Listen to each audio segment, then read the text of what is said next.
내년 6월 지방선거를 앞두고 민주당 최고위원 3명이 사퇴를 했었습니다. 전현희 의원, 한준호 의원, 김병주 의원인데요. 서울시장, 경기도지사 출마를 위해서 했고 그래서 보궐선거가 갑자기 이루어지고 있는데 오늘 부천병에 이건태 의원이 출마 기자회견을 해서 스튜디오에 직접 모셨습니다. 의원님 안녕하세요. 네, 안녕하십니까. 네, 반갑습니다. 처음 뵙겠습니다. 부천병 여기 이제 예전으로는 이제 부천 소사죠. 예. 김문수, 김상희 이제 거물 정치인들을 배출한 지역구인데 이건태 의원님도 이제 김상희 의원을 당내 경선에서 꺾고 데뷔를 하셔가지고 큰 인물이 되시려고 하시는 이제 최고위원을 바로 초선인데 이제 또 출마 선언을 하셨습니다. 근데 저 진짜 놀랐던 게 최고위원 초선이 출마하는데 이렇게 많은 의원들이 옆에 나열해가지고 같이 기자회견하는 모습은 굉장히 생경했거든요. 근데 거기 박찬대 전 원내대표, 뭐 한준호 전 최고위원 비롯해가지고 여러 의원들 한 7, 8분 정도 같이 이제 있었던 것 같습니다. 그래서 이거를 저희가 어떤 맥락으로 이해를 합니까? 이건 정말 그 제가 이제 검독이라고 검찰 독재 대책위원회 그때 박찬대 전 원내대표하고 같이 일을 했었고요. 이번에 이제 조작 기소 대응 특위 제가 부위원장인데 한준호 최고 전 최고를 위원장으로 같이 일을 하고 있습니다. 그런 저는 이제 인연이 된 분들. 오늘 김동화 의원 같은 경우는 제가 대장동 변호인 할 때 변호인들 같이 한 막내 했던 분이고 그런 저는 인연으로 오신 분들입니다. 그렇군요. 그냥 이게 친명 소수 결집해가지고 이렇게 한 기자회견이라고 해석하는 정치부 기사들의 기사는 너무 많이 나간 겁니까? 우리 당은 다 친명이죠. 다 친명이다. 다 친명이죠. 그러면 친명 을 근데 강조하시는 듯한 느낌의 기자회견이었는데 이제 이재명 대통령과의 그 커뮤니케이션 능력 이런 걸 좀 강조하는 거였는데 그래서 이제 저희가 정치인들이 최근에 민주당 소식에서 언론인들이 보기에는 이제 그럼 다 친명인데 비청이 있구나 이런 이제 맥락으로 좀 이해를 하는 부분이 있는데 저희가 많이 나간 거예요. 민주당 분들은 다 이거 아니라고 얘기를 하시는데. 그러니까 이번 최고위원 보궐은 지금 이재명 정부가 출범한 지 6개월여밖에 안 됐잖아요. 근데 6개월 기간 동안에 이제 이재명 대통령께서 내치와 예치에서 상당한 성과를 내셨고 국민들이 높게 평가하고 계시잖아요. 그래서 이재명 정부 성공을 위해서 우리 민주당이 지원을 해줄 수 있는 그런 최고위원을 뽑는 선거입니다. 그렇게 이해해 주시면 좋겠습니다. 알겠습니다. 왜냐하면 정부와 엇박자로 당이 이재명 정부의 효능감을 떨어뜨리고 있다는 비판도 있다. 이런 말씀을 주셔서 시사하는 바가 큰 것 같아서. 근데 그 부분은 어떤 의미냐면 민주당이 굉장히 열심히 민생 법안도 챙기고 또 개혁 입법도 하고 열심히 일을 했습니다. 그건 사실이고. 그런데 그 엇박자가 났다는 비판도 있었잖아요. 그래서 그 부분을 보완하기 위해서는 보다 긴밀하게 정부하고 밀착 지원, 밀착 소통이 필요하다 하는 게 제 생각이고 그 역할은 제가 적임자로서 잘할 수 있겠다 하는 게 그게 저의 강점이다. 그래서 이제 내세운 겁니다. 말씀하신 대로 지금 그 뭐 필리버스터 계속 되고 있지만 국회 본회의에서 이제 가맹사업법 통과가 됐는데 이게 사실은 프랜차이즈 가맹점주들한테는 굉장히 필요했던 법이잖아요. 이거 칭찬할 대본에 시간이 없습니다 지금. 왜냐하면 내란 재판부 때문에. 그러면 민주당이 집권 여당으로서 잘하고 있는 것도 칭찬할 시간이 없는 게 지금 자초비난이 많아서 그렇다고 저는 생각을 하는데 이 내란 재판부 법안 한겨레 보도에서는 이번 주에 있었던 의총에서 3분의 2가 우려했다라고 기사가 났거든요. 어떤 기사는 뭐 한 10여 명 발언했다 이랬는데 그날 분위기는 정확히 어땠습니까? 그러니까 특별재판부 설치법 그 법에 대해서 반대하는 분은 없었고요. 다만 지금 이제 위헌 시비, 이혼 시비 이 논란이 분명히 있잖아요. 저희 당의 우당인 조국혁신당에서도 이런 부분을 고쳐야 되는 거 아니냐는 의견을 주셨고 또 참여연대나 민변에서도 의견을 주셨어요. 그러면 이제 우리 당의 좀 우호적인 진영에서도 그런 의견을 주셨거든요. 그럼 뭘 걱정하냐면 저도 법사위에 통과된 법안을 봤는데 법안이 정성들을 잘 만들었고 굳이 위헌 시비가 붙지 않아도 될 그러니까 판사들이 그냥 다 받아들일 수 있는 그런 정도예요. 그런데 거기에 대해서 위헌 시비가 있을 수 있다라는 걱정이 있어요. 그런데 특별재판부가 작동이 됐을 때 윤석열 측은 이혼 심판 신청할 거란 말이죠. 그런데 만약에 그 재판부가 그걸 받아가지고 이혼 심판 재청을 하게 되면 재판이 정지가 되잖아요. 그죠. 이런 상황이 되면 큰 일이 나는 거잖아요. 그래서 그런 일이 발생하지 않도록 깔끔하게 시비 자체가 없도록 정리를 해보자 하는 그런 의견들이 의총장에서 다수가 됐었고 그걸 이제 지도부에서 받아들여 가지고 그러면 정밀하게 검토해서 깔끔하게 정리를 하자. 그리고 나서 특별재판부를 가자. 이게 의견이었습니다. 근데 사실 이게 내란재판부법이 처음 발의된 건 박찬대 의원 안이 여름에 있었는데 저도 법조인이지만 그때는 위헌성이 더 짙어 보였거든요. 국회가 또 들어가 있었고 그리고 나서 이성윤 의원안이 있었습니다. 9월에 나왔는데 그때는 법무부는 1명이었어요. 근데 갑자기 법사위 대안으로 나와서 법무부가 3명으로 늘었거든요. 그러다 보니까 오늘 이거 누구 의원도 아니고 법사위에서 조금 숙이되지 않고 폭주한 거 아니냐. 정말 원내 지도부랑 제대로 교감을 한 거냐. 여기에 대한 의문이 좀 있거든요. 그러니까 이제 그 법사위 간사인 김영민 의원은 법사위가 지도부하고 충분히 숙의를 했다. 이렇게 말씀을 하시더라고요. 그런데 그게 뭐 어느 정도 깊이 구체적으로 숙의했는지 거기까지 뭐 제가 알지는 못하고 숙의는 했다고 그러고 다만 이제 그게 문제가 아니라 법사위에서는 이 정도면 됐다라고 판단해서 법을 통과시켰고 저도 뭐 그 정도면 됐다고 생각을 하고 있는데 근데 보다 더 위헌 시비를 줄여야 된다라는 의견이 밖에서 있으니 그걸 종합적으로 받아가지고 더 깔끔하게 위헌 시비가 붙으면 곤란하니까 그렇게 정리하자는 그렇게 정리됐습니다. 근데 이거를 이제 사실은 법사위와 나머지 당 안에서의 갈등 혹은 이견으로 좀 보고 사실 굳이 뭐 친명, 친청 이렇게 갈등으로 볼 필요는 없다고도 저는 생각이 들 때도 있는데 근데 분명히 법사위에서 논의할 때 법무부 이진수 차관이 나와서 이거 위헌성 있어요라고 얘기를 했단 말입니다. 보도도 다 됐고 근데도 통과를 시켰어요. 그러면 법사위는 반명이냐 이런 생각이 아니면 정성호 장관과 법무부가 내란과 관련돼서 뭐 온건한 태도인 거냐 이 의문이 좀 들 수밖에 없잖아요. 저도 이제 그 법무부의 그 의견을 봤는데 기사를 봤는데 법사위에서 법무부가 의견을 그렇게 냈으면 저는 반영을 할 수 있고 좀 반영하는 게 바람직하다 이런 의견을 가지고 있습니다. 그런데 법사위 의원들은 그 의견을 듣고도 왜냐하면 대법관 추천위원회도 법무부가 들어가고 법관 인사위원회도 검사가 들어갑니다. 그러면 그 법안들 지금 법안들을 볼 때 이 정도면 위헌성이 없는 거 아니냐 그렇게 판단을 하신 것 같아요. 그래서 견해 차이니까 어느 견해가 더 옳고 어느 게 틀렸고 어차피 법사위는 정부의 의견을 듣지만 정부 의견이 귀속되는 건 아니니까 법사위가 정부 의견을 들어서 이 정도면 괜찮다고 판단하신 것 같아요. 하지만 이건태 의원이 법사위 간사였으면 좀 달랐을 거다. 정부 의견을 저는 존중하는 게 왜 다른 길이 있잖아요. 다른 선택지가 있으니까 정부 의견을 저는 받아들일 수 있다고 생각합니다. 알겠습니다. 어쨌든 최고위원 도전하시는 거고 이 최고위원 체제는 사실 다음 지방선거까지입니다. 굉장히 단기고 지방선거 승리가 일단 최대 과제가 될 수밖에 없는 그런 체제에서 역할을 도맡아 하셔야 되는데 그러면 이제 이 호흡을 맞추면서 갈등 엇박자를 줄이는 역할 그게 이제 이건태가 최고위원으로서 최대한 해서 여당 내부에서의 리스크를 줄인다. 요거에 최우선 일단은 첫 번째 역할을 한다 이건가요? 그렇습니다. 이게 제가 출발한 이유는 이재명 정부를 밀착 지원하고 밀착 소통하는데 제가 제일 적임자다. 왜냐하면 제가 대장동 변호인으로서 계속해서 이재명 대통령 방어에 최일선에서 역할을 해왔고 법사위 할 때도 그 역할을 계속했고 또 법률 대변인 하면서도 그 역할을 했고 지금은 조작기소특위 부위원장으로서도 그 역할을 하고 있거든요. 그래서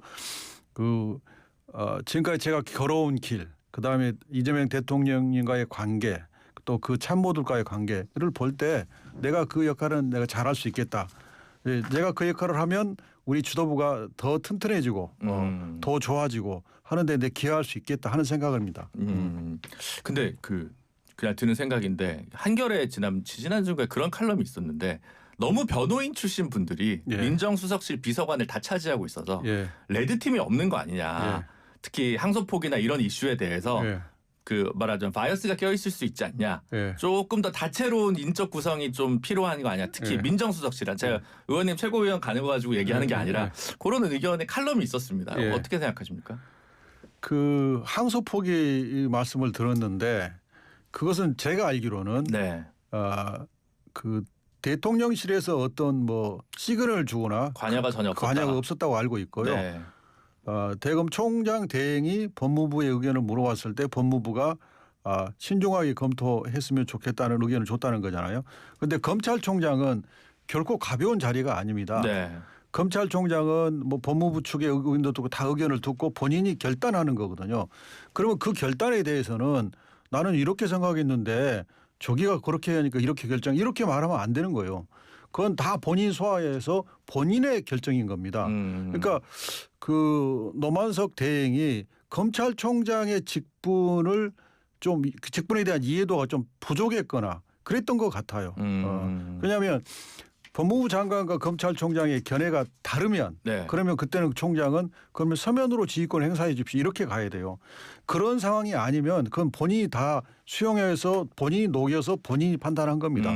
그게 맞는 거예요. 예. 검사 출신이신 이건태 의원 입장에서 봐도 노만석 권한대행이 그때 그 행태가 좀 분명하지 못했다. 그렇죠. 그리고 이제 내부에서 후배들이 물어보면 이건 내가 다 의견을 들었는데 나는 이렇게 결단했다. 따라주라. 이렇게 말을 하는 게 맞지. 나는 이렇게 생각했는데 이런 입장 때문에 이렇게 가서 그것은 총장의 입장이 아니라 이겁니다. 총장이 총장답지 못했다 이런 거고요. 최고위원 되시면 이제 지방선거 진두지휘의 핵심인데 지금 사실 내년 지방선거에서 제일 관심 있는 건 서울 부산이었습니다.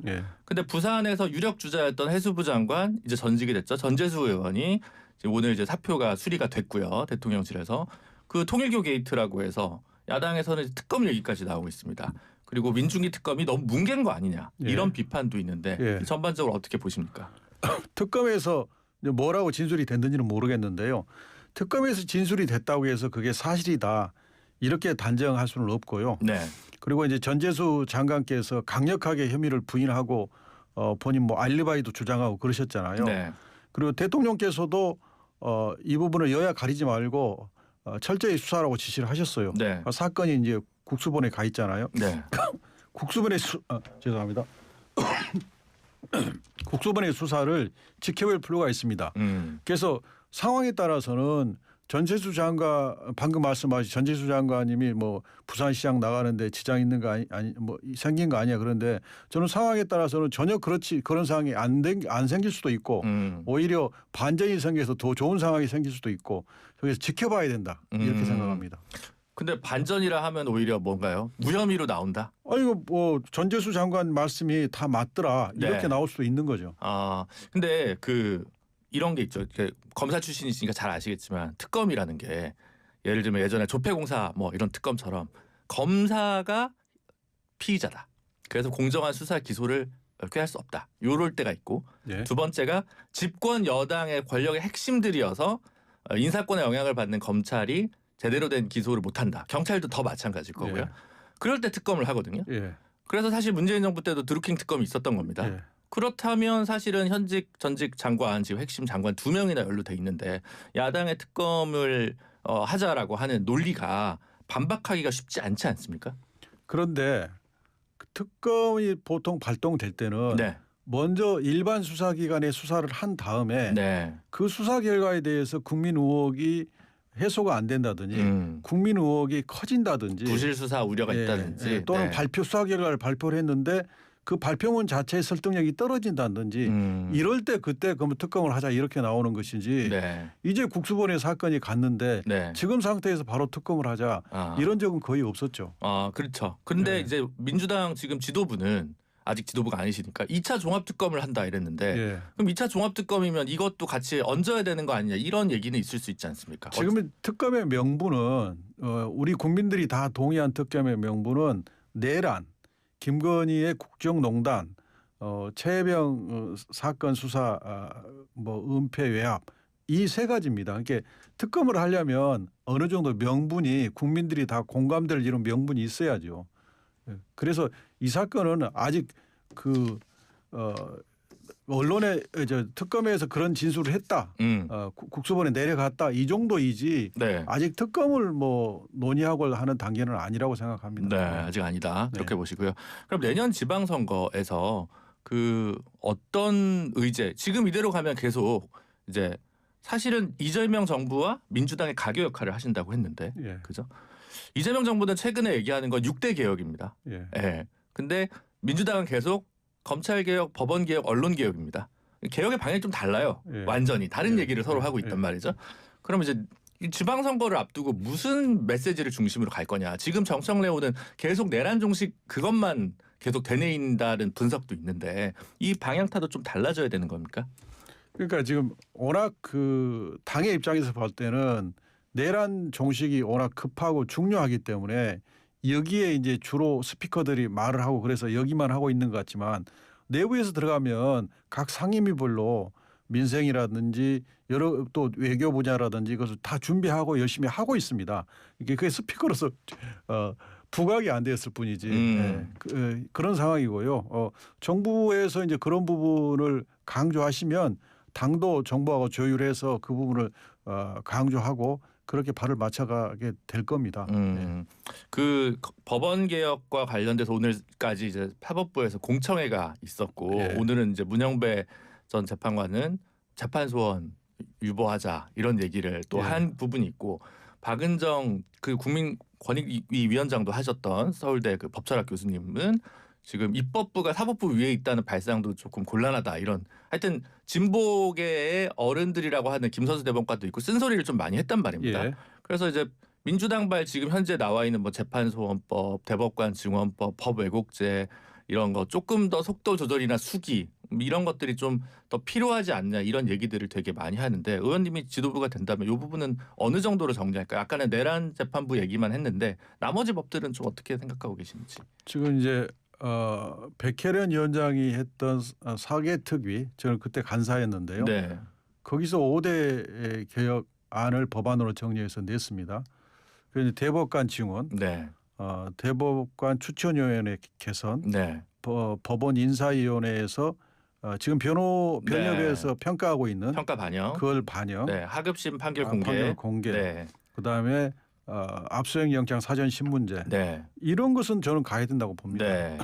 그다음에 이제 이번에 법원행정 접해 2차 사법행정 정상화 TF 저도 거기 또 이원인데 거기 이제 법원행정 접해지 사법행정의 설치 그리고 법관 징계 그래서 법관 징계를 좀 너무 지금 판사들 중심으로 돼 있어요. 그걸 개선하는 부분.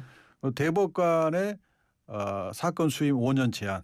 대법원 사건만 제한하는 겁니다. 퇴직 대법관에. 퇴직해서 대법원 사건 5년 동안 다른 사건 다 할 수 있습니다. 저는 이 정도는 제 개인 의견은 가야 된다고 생각합니다. 그러면 법왜곡죄나 대법관 증언 재판 소원은요? 법왜곡죄도 저는 가야 된다고 생각합니다. 왜냐하면 근데 법왜곡죄에 대해서 검사나 판사들이 거부감이 강한 것 같아요. 근데 법왜곡죄는 이미 독일에서 시행이 되고 있고 그렇긴 하죠. 독일이 헌법재판 우리 저 진행자께서 아시다시피 헌법재판이 굉장히 발달된 나라잖아요. 그런데도 불구하고 이 독일에서 이 제도가 시행되고 있고 독일의 구속 요건은 훨씬 추상적입니다. 누구한테 유리하거나 불리하게 하기 위해서 법을 왜곡한 자 이게 구속 요건이에요.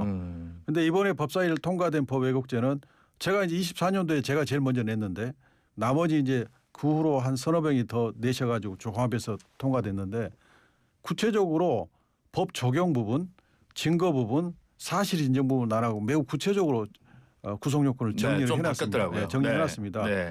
그래서 이 정도면 지금 판사가 왜곡 판결을 하거나 검사가 뭐 조작 기소를 하거나 이랬을 때 사실 실효적인 대책이 없습니다. 직무유기로 하기에는 직무유기는 해야 되는데 안 하는 걸 처벌하는 조항이잖아요. 그런데 이것은 직접 본인들이 하는 것을 문제 삼아야 되는 상황이거든요. 측면이 다릅니다. 그다음에 직권남용은 남한테 의무를 없는 걸 시키거나 이러니까 이건 자기가 하는 거거든요. 그래서 이게 법 왜곡죄가 없을 때하고 있을 때하고 나쁜 짓을 하는 판사 검사에 대한 규율이 많이 약화되는 겁니다. 그래서 저는 이건 필요하다고 합니다. 그런데 정서적 거부감이 상당히 강해요. 네. 강한데 곰곰이 생각해 보면 우리나라에도 필요한 제도라고 저는 생각합니다. 그런 부분은 네. 변함이 없다. 네. 그래도 지방선거를 앞두고 이제 하나만 더 마지막 질문 드리면, 근데 아까 이제 요 기조가 아니라 조금 다른 기조를 내가 지도부를 하면 뭔가 지방선거에서 어떤 좀 새로운 아젠다를 민주당은 던져야 될 것 같다. 물론 후보들이 광역 단체장 후보들이 많은 역할을 하지만 당 차원에서 뭔가 조율이 있어야 될 거 아닙니까? 그런 거에는 어떻게 생각하시고 계신지. 그러니까 지금 이제 그 내란 종식 이 부분은 수사나 재판을 통해서 결론 나야 될 부분이지. 네. 뭐 정치권에서 이걸 어떻게 관여할 수 있는 문제가 아니잖아요. 그렇죠. 이건 끝나야 끝나는 것이지 뭐 지방선거 일정에 우리가 마치고 그럴 수 있는 문제가 아니에요. 그리고 이제 국민의힘의 내란과의 단절 문제도 국민의힘이 해결할 문제, 우리 민주당이 어떻게 할 수 있는 문제가 아니냐 말이에요. 그래서 우리 민주당은 이제 지방선거에서 새로운 비전을 보여주고 민생과 경제 또 한반도의 평화 체제 이런 비전을 제시해서 어려운 민생을 겪고 있는 국민들한테 민주당 정부에서 우리의 삶이 나아질 수 있다. 우리 경제가 나아지겠구나. 좋아졌다. 이런 것들을 적극적으로 홍보하고 비전을 제시하고 이래야 한다고 생각합니다. 네, 알겠습니다. 의원님과의 인터뷰는 오늘 여기까지 마무리하도록 하겠습니다. 감사합니다. 네, 감사합니다. 네, 지금까지 민주당의 부천병 이건태 의원이었습니다.